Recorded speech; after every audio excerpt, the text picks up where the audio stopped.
When menopause first showed up, it showed up in my mind first before it showed up as my cycle shifting. And what started to happen was all of the ways that I had kind of been kind of shitty to myself all of my life as a people pleaser, the way I tried to keep myself in line by being sweet and being kind and always making sure that nobody felt unattended to when they were in my presence. All of those things, let's say, I heard people say, ooh, when I hit menopause, I turned into a bitch. And I thought they just meant to other people. For me, I turned it all in on me. So here's a real quick one I'm wanting to say to you. When you notice you're being mean as fuck to yourself, even worse than you ever have before, consider that part of what's happening is shifts are happening in your body. And before you start to see change here, you're going to start to see change in how you think about things and how you consider yourself. And if you're like, I have never felt this awful about myself, here's something. You could decide to take encouragement from that because it meant, things are shifting, and this part of not knowing what the fuck is going on is a natural and normal part of humaning. And when you decide this is it, this is the thing I'm going to use as my encouragement, and how I'm going to use it as my encouragement is I'm going to use it to look deeper into how I can be good to me, how I can actually support myself in meaningful ways, how I can create a lush ecosystem of support around me. That means the stuff that pops into my head, I don't take it as literally because I feel nourished from my insides, from myself. That's what happened to me. The shit that started popping off in my head, ultimately what it led to was me understanding, oh, baby, shit just drops in your head. And right now, it's like puberty gone wild. And I'm not horny. I'm just extra super mean to me. And I used it to my benefit. And that's what you're going to notice that we do around here. In this house, we tell stories to our benefit. And I say, stop looking at yourself through the eyes of people who don't even like themselves. And someone said, well, how do I know if they don't like themselves? Well, here's the trick. It's none of our business, really, if they like themselves or not. Here's the trick.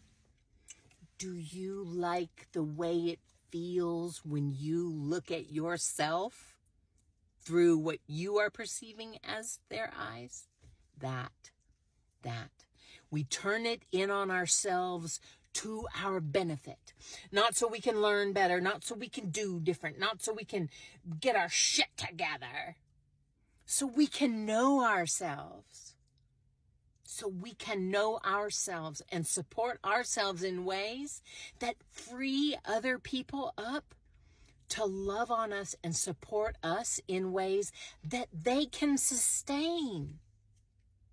Because we're not trying to squeeze it out of them. All right. I love you so much. Ask me questions if you have them. Let's talk about things. DM me if you are interested in taking a self-paced course. That's the point of it, is to stop looking at yourself through the eyes of people who don't even like themselves. So you can put a comment below, course, or whatever. Just tell me. Use your words, whatever ones you want to use. Because it's just me sorting through here, and I love you. Let's talk about this stuff. Because, babe, we've kept ourselves imprisoned way too long to serve anybody. Here's to freedom. Let's talk about menopause and early morning panic.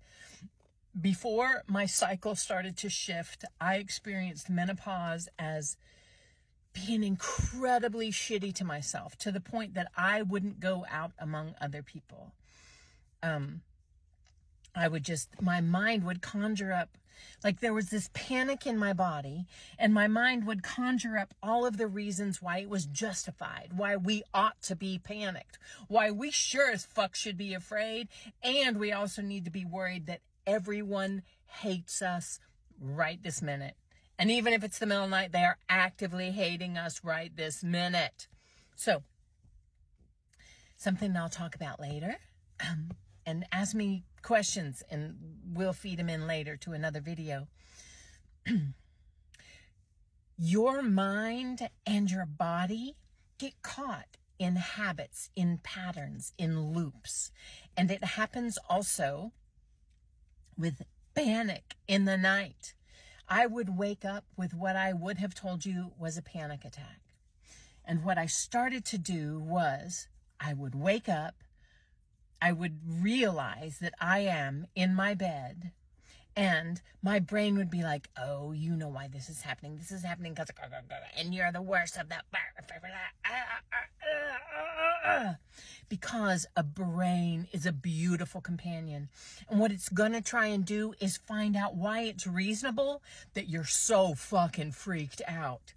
Where your beautiful brain could use some guidance is directing it away from this story of the reasons why this panic is valid at 3 a.m, churning this story into gold. And what we get to learn how to do is take all of the brain's beautiful word making, because your brain wants to make so many words, like your heart wants to pump blood and your kidneys want to excrete, right? It's just what a body does. It's not broken. It's not broken. So what your brain, the beautiful kid, was trying to do is find out why it's reasonable that your body's freaked out. So I'm going to dredge in all these awful things. Oh, wait, I am so good to you because I love you so much. I'm going to bring in some shit you didn't even think about. Thanks, brain. All right.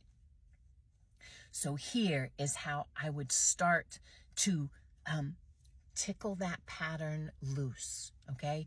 Because that pattern came because it thought it was helpful. You're going to find with me, the way I tell stories that support myself is everything I've ever done, even if I'm telling you it's the worst habit I ever had, was created to support me. So, my beautiful brain is trying to support my body and find out all the reasons why it's valid that we're freaking out this early in the morning.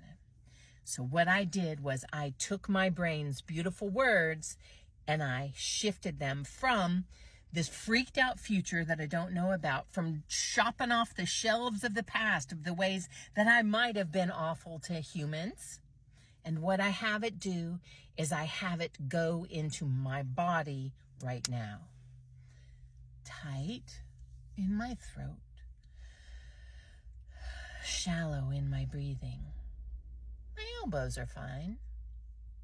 There is wind on this side of my face where the fan is blowing, and this side of my face is warm. I would do like a body check, go down my body, and then I would even do silly things like, and the back of my knees don't mind.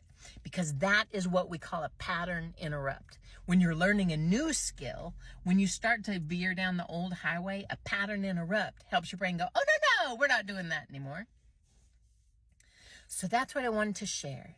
There are ways that your body and your brain are trying to support you, but it's in nothing that you care to have support in, as in panic in the morning. And what we do here in this house, on the porch, or in the car, with me, Brandy Moran, is we tickle apart the stories from the sensations. So we can just look at both of them as how they are, without them coupling over each other and making the monster at the end of the book be so scary. I love you madly. Come hang out with me. Share this with people who might get helped by it as well. And remember, you get to decide how you feel about, well, everything. Getting older, Not getting that job, having this partner, not having that partner, wishing you didn't have that partner. You get to decide. And what we do when we play together is we decide in our favor. We tell a story that supports us in our favor. Because when we are well supported by ourselves, we get to notice how much other people actually do support us, because we're noticing where we're already full and where we have extra, instead of our natural bias, which is trying to notice where we don't have it and we're trying to squeeze it out of somebody, even unintentionally. All right. Love you so much. You're not broken, you're humaning. Oh, yeah. Yeah. When you're ready to work one-on-one with somebody, DM me, comment below. Somehow, let's get in touch and we'll talk about what it looks like. All right, goodbye. I have a client and they have a manager who is a grump-ass grump. That's what we'll call them. They're just straight up a grump-ass grump. And before they started this job, everybody was like, you know that bitch is a grump-ass grump, right? You know that they have destroyed other people. Do you know that there was one person who came and she was so great when she first started working here, but they just crushed the life out of her. So look. Notice what those people are doing. Like, I'm saying that I'm warning you, but I'm also not giving you a chance to actually experience this person with your pure vision, with your pure sight.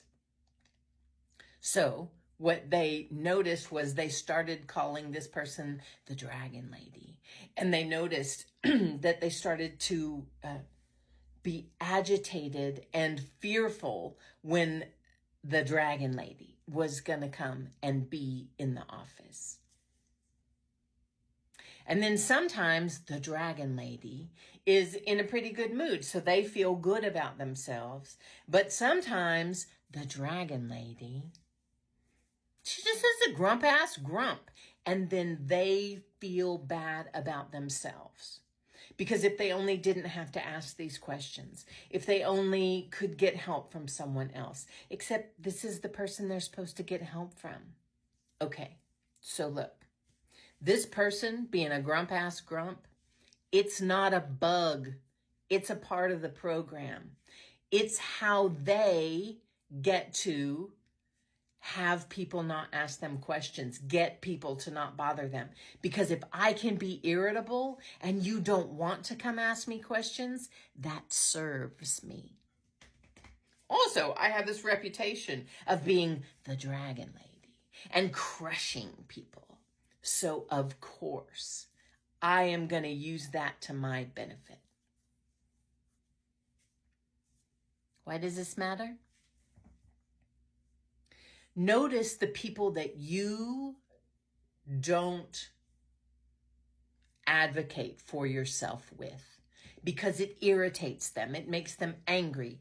And then notice that you are giving your power and your self-sovereignty, the fact that you belong to yourself, over to them.